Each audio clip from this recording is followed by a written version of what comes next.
Expect the best used car deals guaranteed. Visit arnoldclark.com.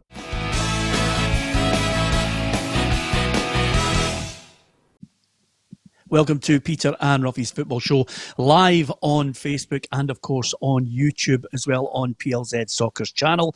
I'm delighted to say Alan Rough, Barry Ferguson and Tam McManus here with us. And Tam, you've surprised us all joining us.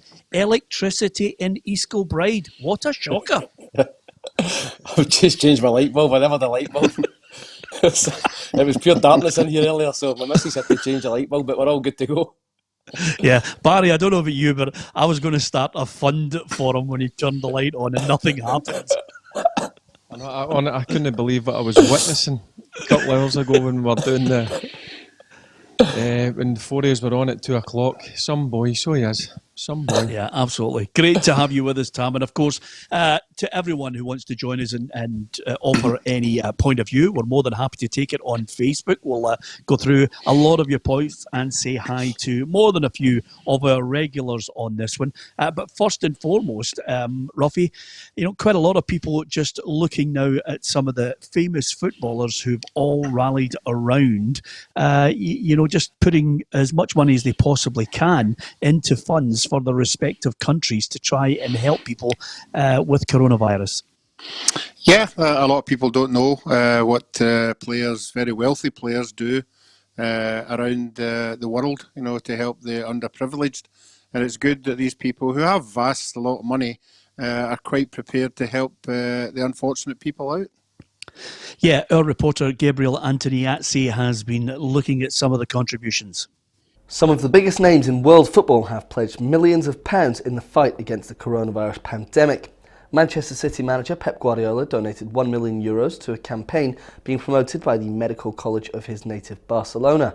Lionel Messi pledged the same amount, with half of the money going to a hospital in Barcelona and the other half to a medical centre in his home country of Argentina.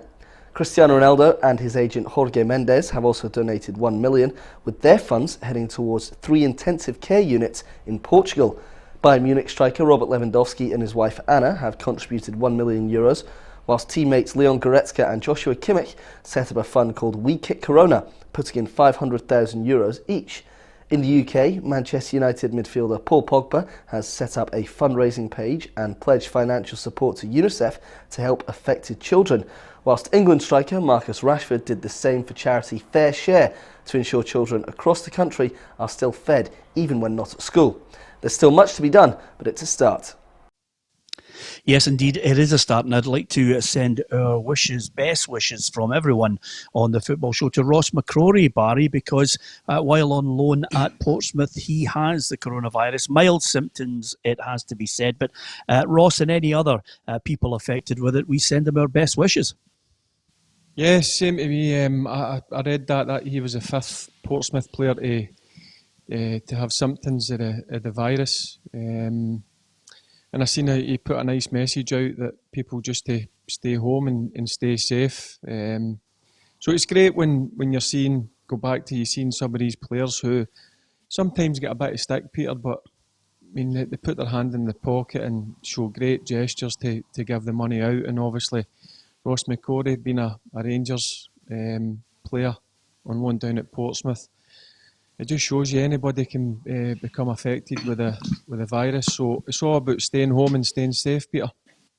Yeah, absolutely. And the one thing I would like to say to each and every one of the people who are joining is hi to Thomas McGee, Lee Shanley, Paul Donnelly, Liz Clark's there, Andy Wilson as well. Lots of people from Australia, from America joining us, football fans across the globe. One thing I would say to you, if you are staying safe at your house, and this is probably pertinent to you, Tam, and so many others, is try not to let your wife cut your hair. This could be, just catastrophic at the best of times. Some people, I've seen them letting their wives cut their hair, Tam, and it's just mental. I mean, you've had some bad haircuts since you joined our company. I think I'd end up like Rabsy Nisbet. It was the naked video. Remember the one with the Bobby Charlton sweep over? I would end up like that. If my missus cut my hair, she's not getting anywhere near my barnet. She's dyed it a few times and it's been a disgrace, so no. I'll be like, yeah. And Barry, Barry, you usually get your hair cut every 9 days. You are in big trouble. You could end up like Neil out of the young ones by the end of this. I know I'm superstitious. I've always done it every 9 days for some odd reason.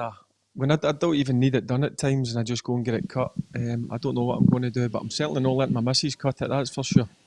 Oh, the Yeah, Gael and come of in now, course, Barry. yeah. I know The other it's thing, already starting to come in, Tam. It's already. yeah, oh, well done, Tam. Just give him a complex right away. Lots to talk about as far as football issues are concerned. Hi to Lynn out there. Paul Donnelly says, "Do you think Celtic will be crowned champions?" Well, Tam, this is obviously something we've been talking about non-stop. Who's going to be champions? Will there be a ball kicked? We know that there's going to be a long time before anyone kicks a ball. In fact, I would go as far as to say, Tam, the SPFL, I think, are resigned to the fact that it could be August before we start seeing real competitive football again. I think they're maybe waiting for the UEFA guidelines right across the whole of European football so that, in effect, they're following a strategy that everybody in Europe follows to declare the champions and who'll be relegated. Yeah, I think they're waiting on that. Obviously, news coming in from UEFA. I've been very vehement in saying that I hope the leagues are not voided. I think they should be played to a finish, but who knows when this is going to end? As you said, it could be August, it could be September, it could be any time. Nobody knows, and everyone's in limbo. But I'm definitely in favour of finishing the leagues. But if UEFA decide that, listen, the league stands as they are all over Europe, then there's nothing we can do. It's just got to go with the rules, and people will not be happy about it either way. But as I said, there's more important things in football at the minute, and we don't know when we're going to get back playing, but hopefully we can finish the leagues. Yeah, absolutely. And the reason why Barry's laughing, folks, he doesn't usually just laugh spontaneously, but Darth Vader has joined us again. What Roughie does is he swallows the microphone so that you can hear his nose and his mouth. So what you actually think to yourself is, I wonder when is he going to declare that the force is with him? Because so many people are saying, I can hear Roughie breathing on our Facebook Live. So there's Paul Donnelly, William Beck. Good to have you on, William. Martin McAnally. It's hard, says Martin McAnally, being just literally confined to the house. Gary Graham, hi to you. Thanks to George, who shared the stream. Of course, so many people sharing the stream with their friends. That is something that we really appreciate. Lets everybody know that there's somewhere that gives you maybe a half hour, an hour of respite from just going stir crazy inside your house. Cheryl, Michael Bell's joined us as well. Robert Galvin. Bigger clubs and players should help the smaller clubs and players to keep them in business. I mean, this is going to be tough times, I think, right across the board. I think in some of the tabloids today, they were looking at features of how the Premiership clubs are handling it all, Barry. But some of the clubs, in the lower leagues as well, as you know, as the manager of Kelty, they're having to really, draw their horns in. And if you look at what's happening at Hearts, I think Daniel Stendhal mentioned today he's not going to hold it against any player who can't take a cut in wages like Stevie Naismith. And I think that's the right way to go about things. Yeah, look, I agree with that comment from Stendhal. Look, you've got to understand that these guys did sign contracts, and these guys have got bills like everybody else, Peter. Mortgages and cars to pay and children to feed. So the comment that he came out with that he's not expecting everybody to follow Nazy's lead, I totally get that. And in terms of lower league football, Peter, it's a real worrying time.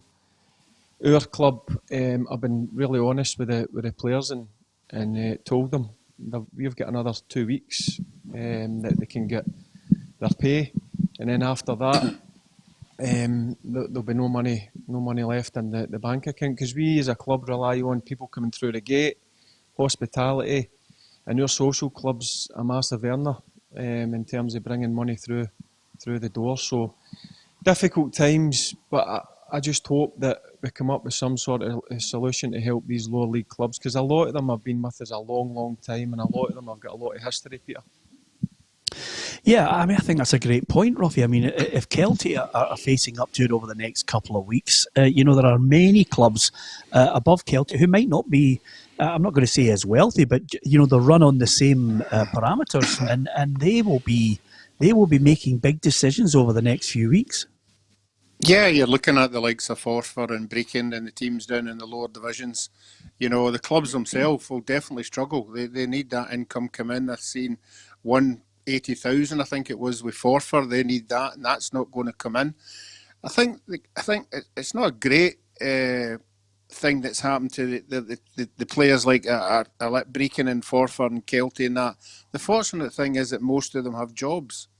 Most of them have an income, to come in, which is a positive thing.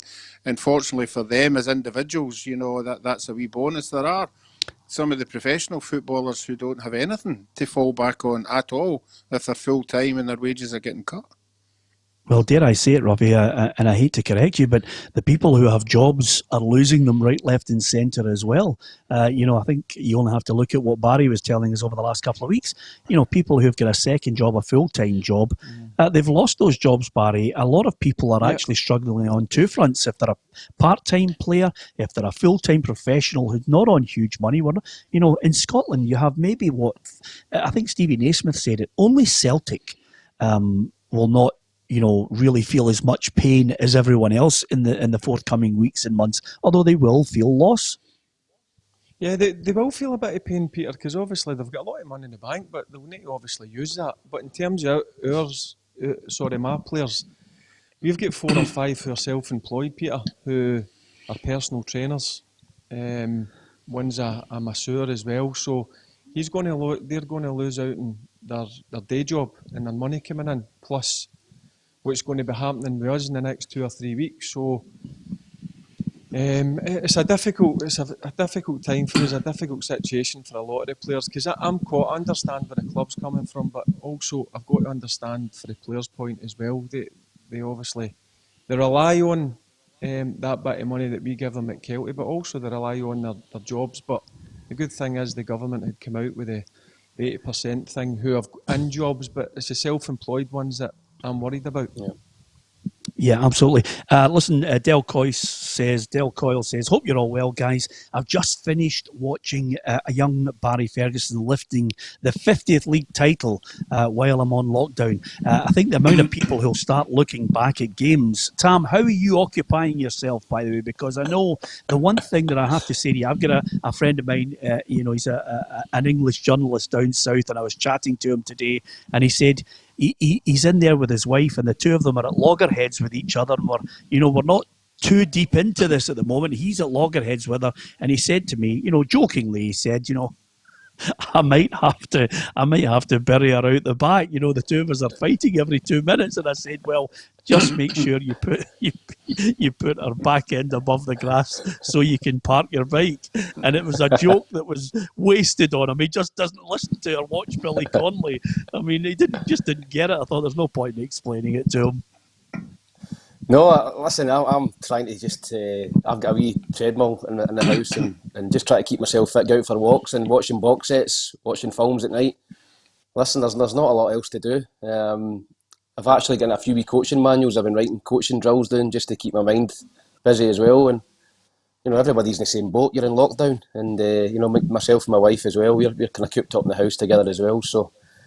she's got her own telly in her own room, and I can come through here and watch my stuff. And it's important not to spend too much time with each other, or else we would actually kill each other.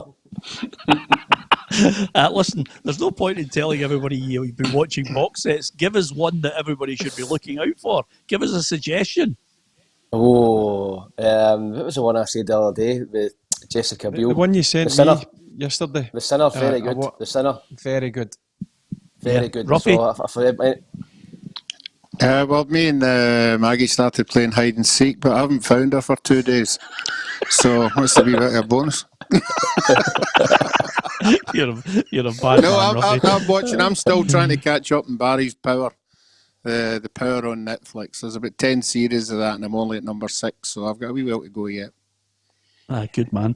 Andrew Townsley says, have the teams got their own tests? Well, it's an interesting one. Lots of people, are wondering how many other people haven't been tested that have it. But one of the things that I think has been mentioned over the last day from Ian Maxwell, the SFA Chief Executive, is quite simply the teams have to stop training together all as a squad. That's something that they've got to try and eradicate. Hi to Ronnie Blythe, who says, right, Roughie, get the bar open. Roughie doesn't open his bar until 6 o'clock, folks. That's when he has just a slight gin and tonic, and then helps him. Is it a beer, Roughie, or is it a Guinness? It's a Guinness. Now I found some cans of Guinness, so they're quite refreshing. They go along nice with the wee gin and tonic, but that's just a starter. Yeah, just a wee starter there, and of course, no mention of when the sell-by date was on them. He's just opening them anyway. Gordon Plowman says, should all clubs start their own GoFundMe page so all fans could have the chance to help if they can? What a great point from Gordon, because quite simply, Barry, Aberdeen are looking for people to buy season tickets. You know, you've got the lower league clubs, and Livingston, of course, offering a share issue. A lot of clubs, I think, Barry, will be looking for the fans to try and back them and keep them going as long as possible. Yeah, look, we're in talks. I know the board are talking about what to do, how to bring some money in. Because see, at this time, Peter, we sell season books and hospitality for next season. So the board are talking just now ways of seeing if they can bring some sort of money in. But it's like anything, Peter, some of the fans might not be working just now. So it snowballs right down to these sort of scenarios. So we just need to wait and see. But I'm sure if we do something, our fans have always turned out in force when we have home or away. So I'm sure if the club do something, they'll put their hand in their pocket. Yeah, here's one from Ian Workman, Roughie. Give us your thoughts on this, because we mentioned it earlier there. The leagues are going to be null and void. Ian Maxwell says, no, they're not. Every club, and I think many of the member associations of UEFA will be waiting for that guidance. And there's a general feeling that if UEFA give them the guidance and everybody follows the same code, then there will be champions declared across the leagues, like it or lump it. Yeah, well, I think the main thing that UEFA they'll want champions to play in their tournament. And that would be a way around it, to get that done and dusted, and we can move on for it. But I don't know about you, but as the situation with the virus and everything, the more and more people I see, that it's a sort of becoming a who cares attitude now.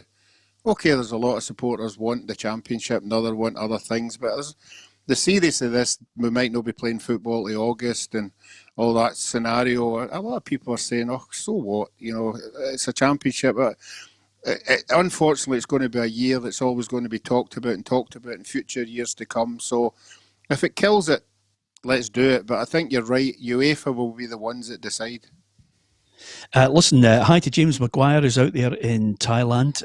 We've got Tam, I don't know if you're aware of this, but we've got people watching from all across the globe. Yep. Some people who obviously can't go home and are working in different countries, but expats who just want to see a friendly face, and it's great to see Roughie. And you can tell it's live. Roughie just occasionally sips a wee gin and tonic there to keep himself ticking over.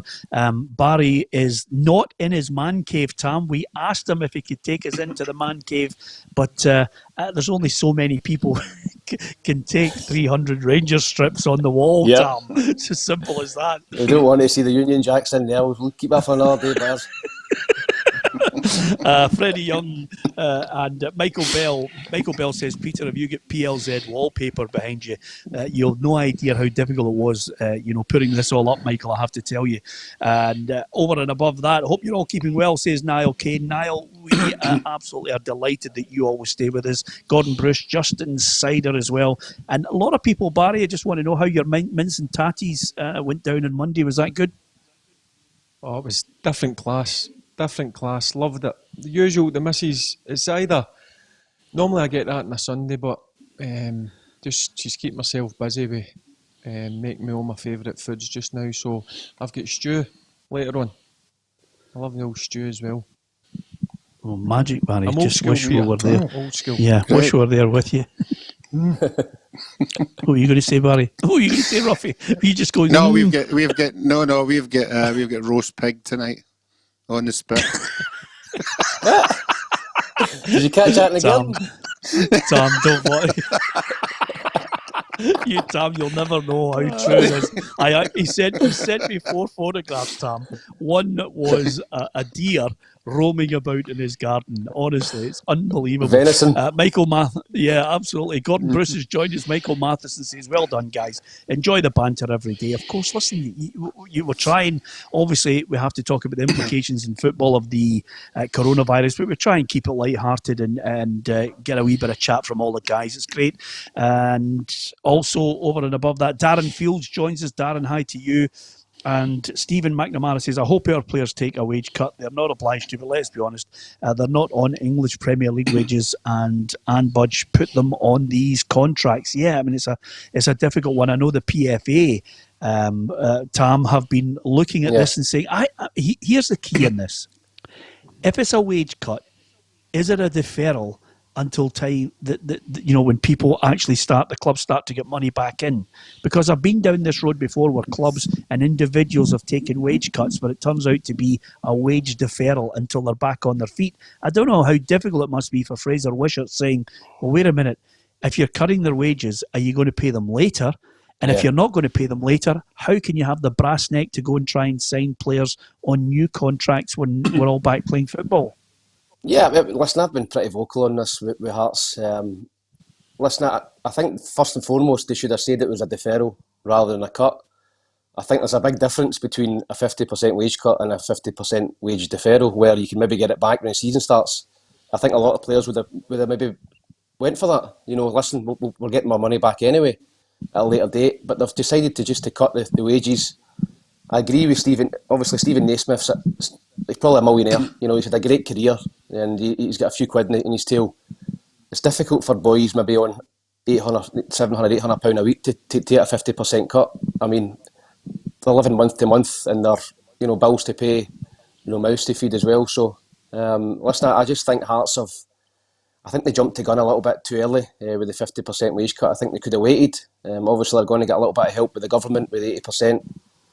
Covering some of the wages up to £2,500 a month. I thought they jumped in too early, and obviously the story that broke yesterday was, the email going out from John Murray, the head of recruitment, looking for players for next season and could possibly pay a transfer fee. So if you're a player at Hearts just now and you're contemplating taking a 50% wage cut, and the club's out there looking for players and possibly paying a transfer fee, I mean, you're telling the club to beat it. In all honesty, because it was just dreadful timing for that email to come out. But even if it, at any time, if you're asking people to take a wage cut and you're actively looking to maybe bring players in when the season starts back again, look after your staff you've got now. Look after them, pay them, and when the season starts back again and guys are out of contract, then go and try and get other players in. But it just doesn't sit well with me morally. That one, Peter. Yeah, I agree with you. I think you're 100% correct on it. Although I noticed that you've taken a fair bit of flack on Twitter for it as well. But the good news, from everybody else's perspective, is Tam throws a grenade and then turns Twitter off so that he doesn't have to read everything. Alec Kelly says, "Hi guys, 5th day ill in bed now, hoping it's not coronavirus. Keep up the good work, Alec. We wish you a speedy recovery, whatever it is." Gordon Herriot has joined us from Thailand. That's the nature of it. Everybody's all across the globe tuning into us. Share it with your friends. If you get a chance, like, share and follow our PLZ Soccer page. And of course, if you subscribe to the YouTube channel, then you'll get all the notifications. How do you know? Let me see. John McRobert is dragging this season out going to be more detrimental to clubs. Well, I wonder, John, we're all looking for some kind of resolution to who's winning and who's losing and who's going down. But nevertheless, we're going to have to wait to see how long this coronavirus takes full effect on the country. And then eventually when we come out the other end, it's going to be a long, hard haul. And that's why we're telling everyone, stay safe. Of course, you're allowed one moment of exercise, whatever you choose to do. I got on the bike. But then you have to come back in, stay close to your family, don't go anywhere where you're mixing with people. That's a priority as well. Those messages reiterated right across the sensible areas of social media, government websites as well, to follow all of that. A lot of our fans at Bucky are still donating payments for the remaining home games and are taking extra turns in our monthly lottery. We're a close-knit community in times of adversity, says Franny at Bucky Thistle. That's a great shout, Roughie, isn't it? Any way you can, you might get a wee reward with the lottery, but over and above that, if you don't win it, it's going to Bucky. Mm-hmm. Yeah, I've said this all along, that these kind of clubs, and I think a lot of clubs, are basically community clubs. And these people, the supporters who go to these clubs, need that club to survive. So they're doing everything in their power to make sure they keep running. And good luck to them. You know, every idea, whatever it is, if it brings in money to the club and it makes them survive, all the better. Yeah. George Mullen says, my wife and myself have just found out we have something in common. We got married on the same day. Well, there you are. That's how the whole thing's going with so many people just in the house with their kids, obviously having to keep them occupied and the wife as well. Stevie McCormick's joined us. Stevie, we've been delighted that you've been with us over the course of this season. It's a novel way for the football show to try and keep everybody together. And thanks, says Scott Fairgrieve. The Scary Spice pants yesterday, Tam. You didn't catch this, but Roughie has Scary Spice's pants signed and in a frame, which is absolutely magnificent. Yeah, I mean, they were superb, by Tremendous. the way. And Dean Hutchinson says, Dexter is well worth a watch, guys, if you're looking for some kind of box set. John Murphy's joined us, Andy Wilson. Great to see you, Andy, as well. Freddie Young, who says, Ruffy's on the gin, I see. Yep, he always has a wee sip during the show just to keep him on edge, just in case it goes a little bit mental in here. Listen, another thing that was suggested, Barry, is keeping the transfer window open when we get to the summer, keeping it all the way open until January, because clubs, obviously, once they try and get back on their feet, they certainly won't want to be spending money with a time limit on it of a window closing. Yep, for me it makes perfect sense, Peter. Look, I don't think there's going to be another ball kicked until at least the start of August, and we know the transfer window shuts the end of August, so I think it makes perfect sense for the clubs to generate a bit more money over the next 3 or 4 months when the league does start back. And then that enables them to go out and maybe pay a transfer fee or sign some new players on decent wages. Yeah, Rob Reid says, good morning from Melbourne, lads. Great to hear from you, Rob. A lot of people wanting to know, Ruffy, what is the picture behind you? What is it? Is it an old team photograph? I think it's the team. It's a Scotland team photograph. I think it was the night we played Brazil in the Maracana. Yeah, okay. On a tour, there you Scotland are. tour. How many people were watching that game when you played Brazil? I think there was 140,000 people in the stadium that night. It was a tremendous atmosphere, as you can imagine. Yeah, 140,000, Tam, which is really the collective figure for every fan that's ever watched you for the clubs you've played for.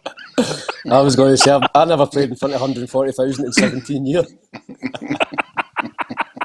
Is that Ruffy? Is that the shirt that you gave me from the Maracana? Is that game? Yeah, that's the one. Yep, that was the one that I was wearing that night. So there you've got a wee bit of Zico memorabilia there as well, because he scored that night as well. I've got to say to you, Ruffy, the shirt is really, really heavy. I know that nowadays, and Darren Jackson mentioned yesterday that when he was playing, every shirt was an XL or an XXL. Nobody actually got shirts made to measure. Ruffy, that shirt was really heavy. You must have been sweltering in the Maracana. Yeah, it was the material it was made with there. Fortunately, the players' jerseys were worse than mine. So you can imagine what like they were, obviously trying to run about in that heat. But it was a fantastic night and a fantastic occasion for everybody concerned. Yeah. Rhys Henry says, if Brora Rangers can be declared champions, then so should Celtic and Dundee United, Tam McManus. I think the Highland League. Listen, I didn't really agree with that. I mean, I don't know why they've pressed the button so early and declared them champions. I think they were well clear. Listen, I don't know the ins and outs of it.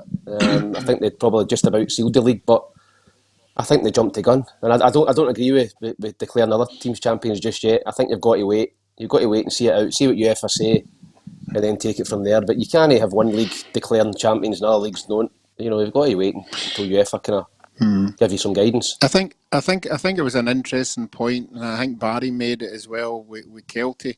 He would rather win it, you know, the right way, because when you hear the Brora Rangers boys getting a phone call to say you've won the league, it just didn't mean anything to them. You know, there was no celebration in the dressing room, throwing stuff about and all that. And that's the thing you're going to miss if that happens. And it means a lot, you know, to celebrate with your mates rather than just to get a phone call to say, oh, you've won the championship and you're just celebrating yourself. Yeah, absolutely. Listen, I've got to mention this to you guys. All this week, we've been putting forward the nominees for potentially Player of the Year, Young Player of the Year, Manager of the Year. If indeed not another ball is kicked, who would you vote for? So we've had 6, whittled it down to 4, and now for Player of the Year, we've got 2 candidates remaining.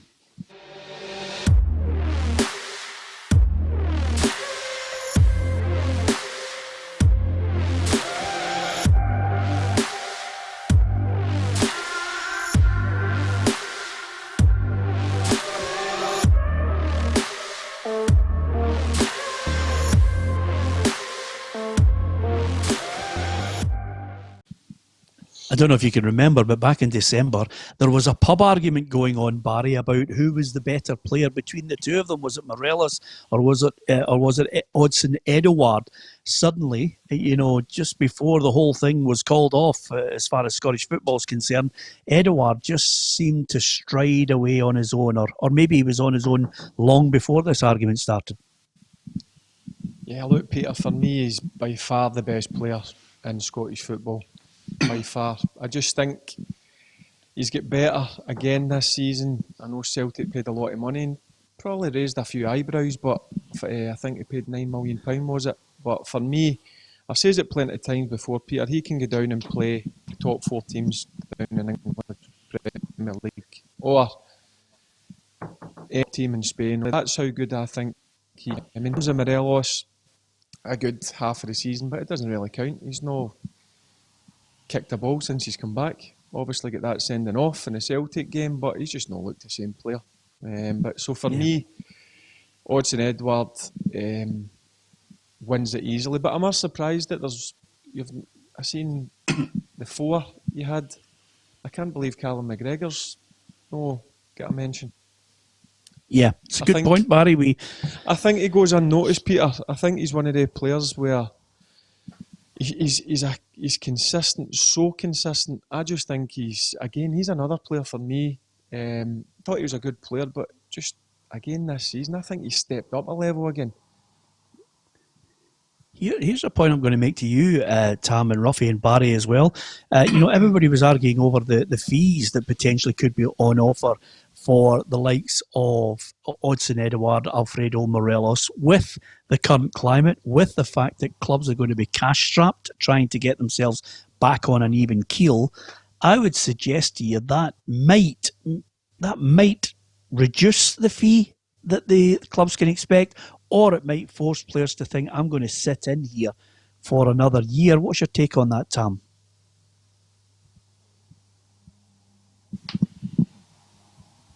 I think I've lost him there, to be honest with you. Roughie, what's your take on that situation? Because Odsonne Edouard and, of course, Alfredo Morelos have all had a specific fee attributed to them. I suggested at the start of the season that maybe 10 million was the fee that you could get for Alfredo Morelos. Some people disagreed with me. I thought over the course of the season, the first half of it anyway, 29 goals, he was certainly going to get 10 million then, until, of course, this whole football collapsed. As far as Odsonne Edouard is concerned, you know, if you were going to sell him, I noticed in the last 24 hours across most of the media, they're talking about Odsonne Edouard maybe interesting Arsenal. I think a few Celtic fans have had something to say about that. Tam, what do you think? Do you think the clubs will be curtailed with their expectations of getting huge fees for the likes of Edouard and Alfredo Morelos?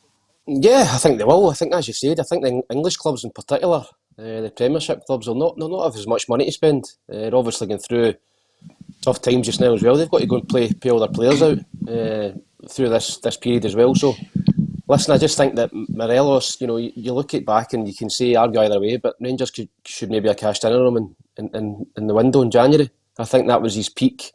That was you're going to get your peak amount for him. And it's easy to say that now because he's not really kicked a ball since then, and Rangers were still on top of the league. But I just think if there was a £15 million bid sitting for Morelos in January, I think I would have been very tempted to take it. Yeah, absolutely. Listen, the great thing about being live, by the way, is see when your Wi-Fi or your 4G goes down in East Kilbride and you start to freeze. Everybody's on it here. It's absolutely magnificent. The pelters. But Roughie, for a man who honestly is to technology what I am to ballet, you are magnificent getting yourself back on air. You're confounding the critics. No, I'd have to admit, Peter, that I've hired a producer to sit in the house with me, just to come in for that precise moment, and she's called Lucy. Is that right? You brought your daughter in to help you all the time. You are unbelievable. No. Unfortunately, she get paid off at her work, so she's more than happy to. She listens to the show all the time, so she's more than happy to come in and help. Yeah, I don't know if you can spot it, Tam, but it's absolutely magnificent. This could become one of those internet classics. Barry Ferguson, absolutely frozen. Yeah, and that's because he's probably out in the middle of nowhere. The Wi-Fi is gone. The 4G. He will honestly. I wish there was a fly in the wall right now. He will be swearing non-stop about what's happening because he can't get back on. Listen, he's there. Yay! I tell you, I was ready to go crazy there. I What's going on? I bet you. I bet you he's swearing and everything. They're going absolutely mental. Just looking at my booster thing, it went red. So yeah, the internet. That's when you know you've got money. You've got a booster. says Tam, who just I've got a turned page on to go. one light. Yeah, absolutely. Flip flops everywhere, says Bob. I'm back. That's he the main obviously thing. knows you. Yeah, absolutely, Barry. Good to have you back. They were here. We're Craig ready to get Barber through the says, window. Barry, you got the flip flops? Let me see them. That's sensational. Hey, you could do some damage, Tam, with those hitting the telly, couldn't you? They must be Gucci or something. There's no way they're no Primark. Brilliant. Barry, he looks like a Panini sticker when he's frozen there, says Robert McGee. You're absolutely right, it was brilliant. Flip-flops out, says Alistair Gardner. Superb. And I have to say, when we're talking there about the player of the year, we've got it whittled down to two. I think Barry makes a great point. Should have had Callum McGregor in there, but that's the two. I don't think anybody's arguing over it that Ed O'Ward looks as if he's the man out and out as the player of the year. But what about the two that we whittled down in the young player of the year? Have a look.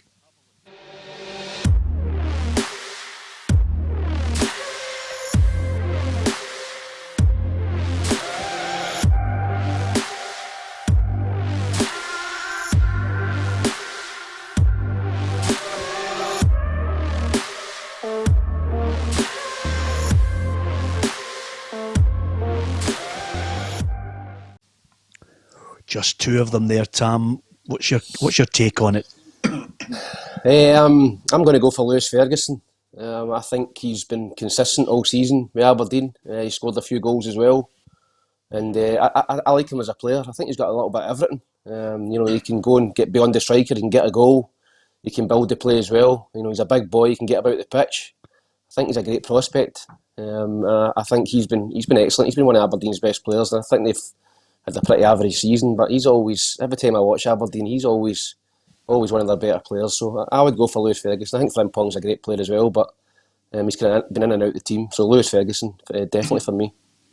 Yeah, we've had this argument before, Barry, or debate on it. I know you've had rather jocularly said he's not signing for Celtic, but a number of people said, would he have a problem if Celtic came in and made a bid for him?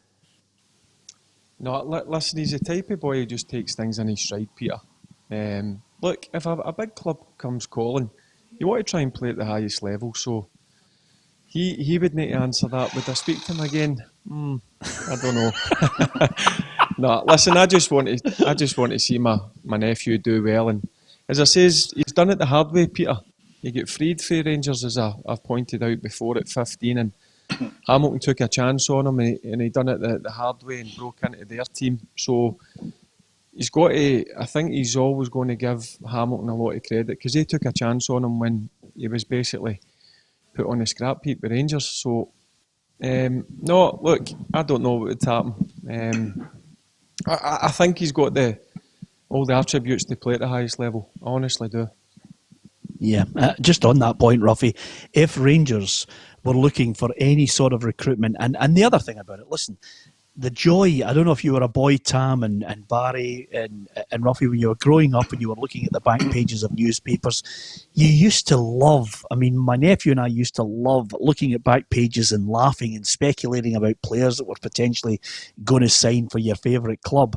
So with that in mind, if Rangers were looking for someone to give them the bite, to give them the drive, to know what it's all about, he would, for me, if they had that money, Ruffy, I would go out and buy him. I mean, I think he's the perfect replacement for Scott Brown, but if I was Rangers, I'd say he's the perfect man to sit alongside Ryan Jack and provide a wee bit of dig.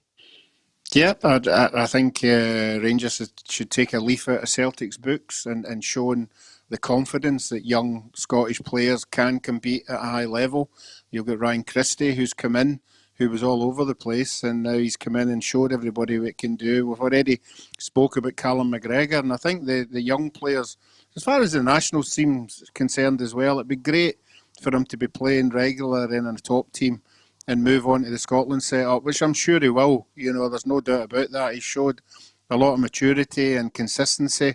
To get back to Frimpong, I think he's been absolutely amazing for a young lad at 18 to get thrown into a cup final and the level of performances he's put in. Unfortunately, he's dropped out of the Celtic team just now, but if he'd been playing all the games, I think it would be a lot closer. But for me, it's Ferguson. Yeah. Okay. Listen, we're going to just go on, Baz. I think it'd been a lot closer if Frimpong didn't get that injury at Kilmarnock. Look, I think Lewis will win it. Would have won it because obviously Frimpong been injured, but he has been a breath of fresh air. That young kid. I don't know how Celtic got him from Man City. Was it a free transfer or a small fee? Yep. But he's definitely one for the future, that boy.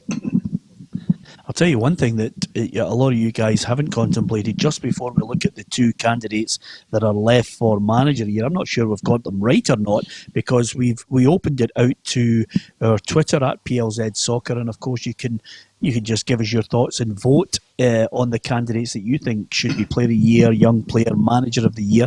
But the one worrying aspect of all this, guys, I got an email today to say, Tam, that the tickets I'd bought for the Simple Minds concert at the Hydro for their 40th anniversary, that's now not going to happen until next year.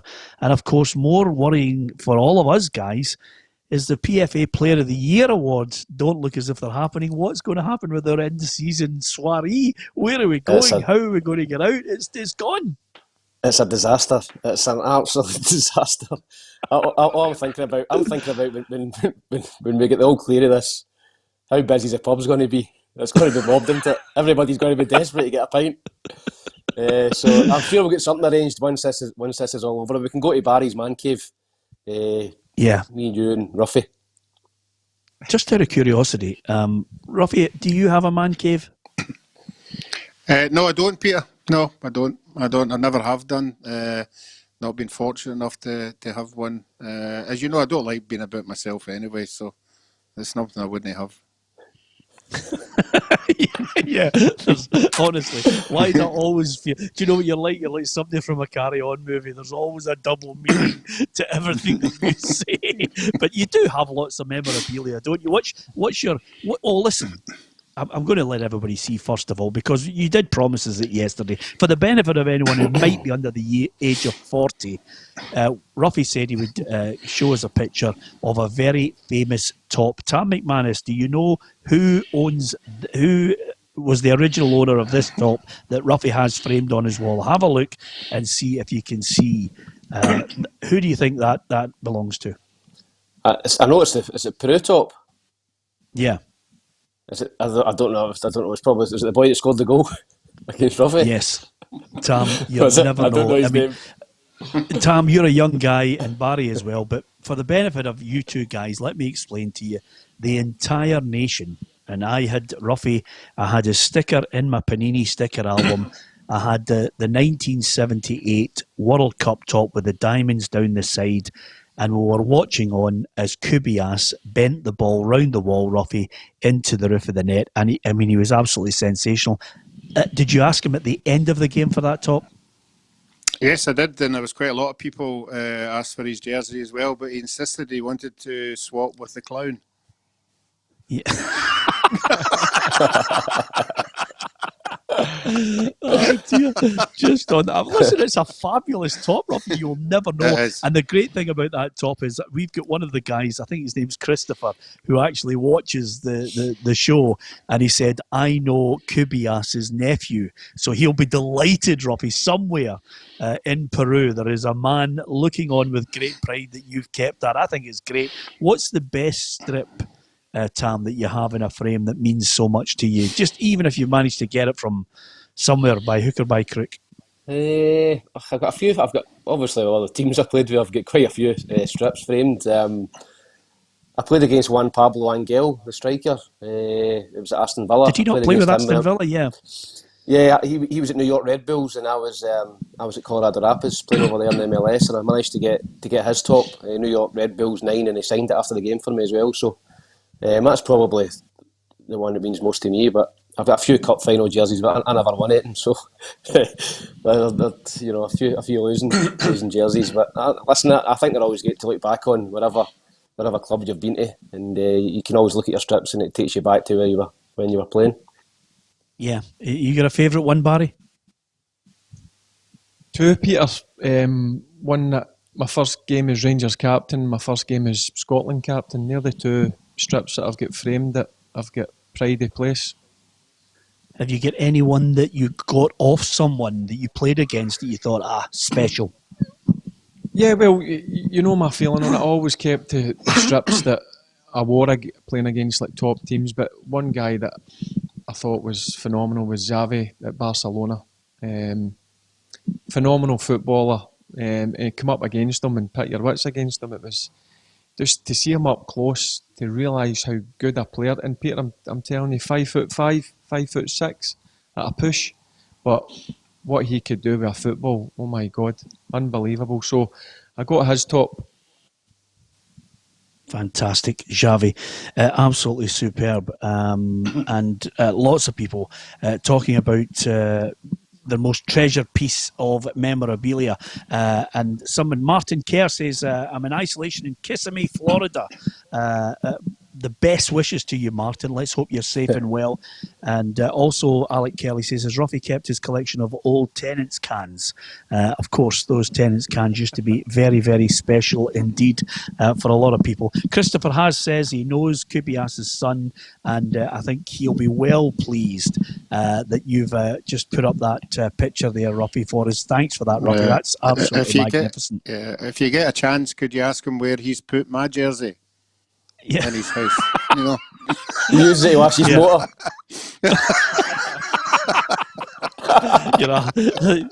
You're a hard man, Tam, I have to tell you. Yep, absolutely. Of course, hey, I don't know if it beats it, guys. I think I've got two crackers. I put a photograph up last night, Tam. I don't know if you saw it on Instagram, but an absolute belter, Ronaldo. The Brazilian or the Portuguese? Brazilian. Inter Milan. He's the best Ronaldo. And the other one that's pride of place that I absolutely love is Ronaldinho's Champions League top as well. Absolutely magnificent. I love that little bit of memorabilia that you can hold on to.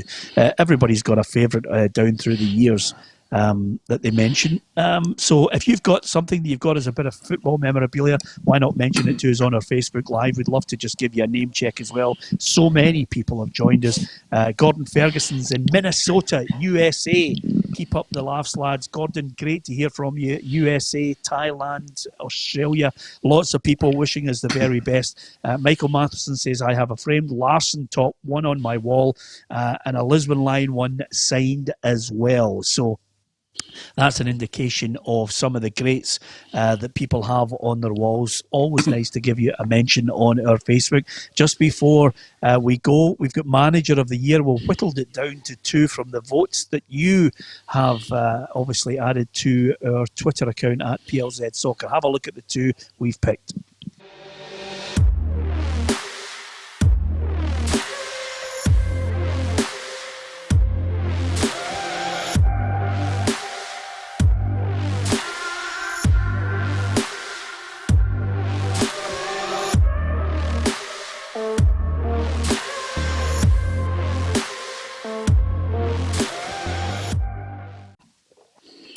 Yeah, I mean, that's an interesting one. I think we're going to get it in the neck for that, Tam. I mean, I don't agree with, I'll be honest with you. I think Robbie Nielsen certainly is worthy of a mention from the Championship. But these are all votes from people who've been voting. As you know, sometimes when you get lots of people from the west of Scotland voting, I'm not too sure too many people would agree with Stevie Gerrard. What's your take on it? No, I'm surprised to see Steven Gerrard there. I think he's been great in Europe. Listen, their run in Europe's been tremendous, but domestically, they've not won anything. They've obviously fell off the pace. For me, it's neither. I'd go for Gary Holt. I think that he's had a brilliant season at Livingston. I think the budget they've got there is probably one of the lowest in the country. They're sitting, I think, fifth, and they're only 6 points off the third place. Very difficult. Is it lower than Motherwell's? I would say it probably would be Livingston. And there's another one for you, Stephen Robinson. I like to see guys that are overachieving rather than the usual. Neil Lennon, biggest budget. Listen, he's done well for Celtic. It's been great. But for me, I'd go Gary Holt, Dick Campbell as well at Arbroath. Listen, these guys are overachieving on the budget they've got, and I think they've got to give them credit for that. So they would get it ahead of Neil Lennon for you? I would give it to Gary Holt, yes. Yeah. Barry? It goes with me when you win things, Peter. That's the way I look at it. I know what Tam's just says there about obviously wage budgets, that Lenny's will be 3, 4, 5, 6 times some of the opponents he comes up against. But it's all about winning, innit? And he's got one trophy in the bank. He's in the semi-final of Scottish Cup and he's 13 points ahead in the league. So I always tend to give it to people who have won things. Yeah. Well, Barry just straightens himself up in that camera, Roughie. What about you? Yeah, I agree with everything that the guys are saying there. I can see where you're coming through the budgets. I get that they're away kicking away above the budgets that they've got. But I'm like Barry. Winning trophies is what we all start off the season to do. And sometimes the Motherwells and that are fortunate enough to maybe win a trophy. If that had been the case, that would get obviously a better shout. But for me, if Lenny wins the trophies, then for me, he's the manager of the year. Yeah, lots of people. Derek Anderson, I'm going to give him a nice mention, who says, I've got a great bit of memorabilia. Davy Cooper book signed to me as a gift for Christmas when I was young. Oof, that's a good one, Tam, isn't it? A book signed by Davy Cooper. Oh, fantastic. I mean, I was obviously too young to see him playing, but I've seen the videos, and obviously I think it was his 25th anniversary of him sadly passing away, and you see guys like Ruud Tulip coming out and giving him a glowing recommendation, and look at the guys he's played with, Van Basten and all these guys. He was saying David Cooper's one of the best players he's ever seen, so I think that says it all for me. Yeah, lots of people saying it's Lenny all the way. It's just a bit of fun. It's just a bit of suggesting 6 that we think are in the running in the young player, the player and the manager. But I think the general consensus, manager of the year, Neil Lennon, player of the year, Odsonne Edouard, young player of the year, Lewis Ferguson. Goal of the season, haven't quite got to that yet. Is there a goal that sticks in anybody's mind? There's something out of left field before we finish, guys. Is there a goal that sticks in your mind that you think was absolutely special from the league campaign? Get your head round that, think about it, and we'll talk about that on tomorrow's programme, because obviously we're going to have to think of some of those categories as well. Thanks to everyone for giving us their little bits of memorabilia. Roughie, that was a great one, Kubias. Well happy with that. We'll try and troll through Tam's strips as well to see if he can come up with something. But Tam, absolutely magnificent. You look as if you're happy with the mirror. You've got electricity in your house. You and your wife have not gone completely mental yet. We're absolutely delighted about that. And I think the message is, what is on the agenda for you tonight? Everybody thinks you live a glamorous life in East Kilbride, Tam. What's on the menu tonight? Is there a movie? Is there a big meal? Spaghetti bolognese for my dinner. My missus makes me that. That's nice. She makes a good spag bol. And we'll sit and probably have a glass of wine or something. I mean, listen, we're going to turn into alcoholics very soon, I think, and watch a bit of telly. There's nothing else to do. Yeah. That's what Roughie does every night. No. Absolutely. Roughie, what's on the agenda for you? Well, I'm off just before it gets too dark. I've still got a wee bit of bird watching to do while it's still bright. Listen, you will never know how accurate that is. He actually does watch birds out in the front of his house. Absolutely fantastic. Baz, are you into your 39th bottle of vintage red wine? No, I'm going to have a bit of Stuart. I'm going to watch the Maradona film. Oh, It's That's magic. what I'm going to watch. fantastic. Yeah, Brilliant. it is. It's absolutely superb. It's just unbelievable to see. Is he your favourite Tam of all time? Is he the top man? For me, it's Messi because it's in my era. But I've watched the video. I'll not give you too much away. I've watched the film the other night. You know, for him to win the league at Napoli and win the World Cup in the same season, Napoli were in the doldrums for years. For him to come in and pick that team up and do what he done with that club shows you he's very rightly in the top 2 or 3 that's ever played the game. He was absolutely outstanding. Peter, can I just ask you, obviously, your knowledge of football? I know he was in that Napoli side. Were there other impressive players in that side that don't get the credit? Same as him, I think Careca was one of them up front. I think he played up front Ferrara. for Napoli, I seem to remember. The other thing I was going to say to you is, listen, of course everybody will turn around and say that he won the World Cup single-handedly, but that's unfair to the rest of the teammates. I think there was a player, Daniel Brown, who was there. I don't know if Passarella was still in the side in '86. He was long gone, possibly, but Burachaga was in that side as well. There was lots of Valdano. There was lots of good players playing alongside Maradona, but he was special. He could change games. He could win them with a moment of sheer magic. And he was a special player. And of course, Tam, you're worried about your checkered life when you get into trouble when you were at Hibs. Look at Maradona. Once you get the old mafia there, they get their claws into you. You're worried about the stuff that you get involved in. What about him? He was in some nick, wasn't he? I mean, the funniest bit I thought was when don't give it away. He doesn't die. He doesn't die in the end. Calm your jets. Peter, when the lassie gave birth to his love child, and the microphone and the camera right in her face, literally 2 minutes after she gave birth. I mean, I was me and my wife were watching it and we were howling. I thought that was brilliant. No, it was how sharp she was when the reporter said, "And what's the baby's name?" It was Diego Junior Maradona. Absolutely. As long as there's no. Never mind. Anyway, I was going to go for it. I'm not going to bother. Listen, it's been an absolute blast. Join us if you can, Monday to Friday, 4 o'clock. It's the new time. Lots of people right across the globe. Thank you to Robert Galvin, Andy Wilson, Andrew Davison, Charlie Mackay, Gary Graham, Andrew McFadden, John Murphy, to name but a few, from near and far, Thailand, USA as well, Australia. So many people joining us just to say hello. Stay safe. Stay indoors, and let's get through this together as a team and hopefully come out the other end healthy and looking forward to football being played competitively again. Tomorrow, Tam Cowan will be with us on the programme, and we might throw in the odd special guest as well. Thanks to Tam McManus, thanks to Barry Ferguson and to Roughie, and from myself, Peter Martin. We'll speak to you again at 4 o'clock on Facebook and YouTube tomorrow.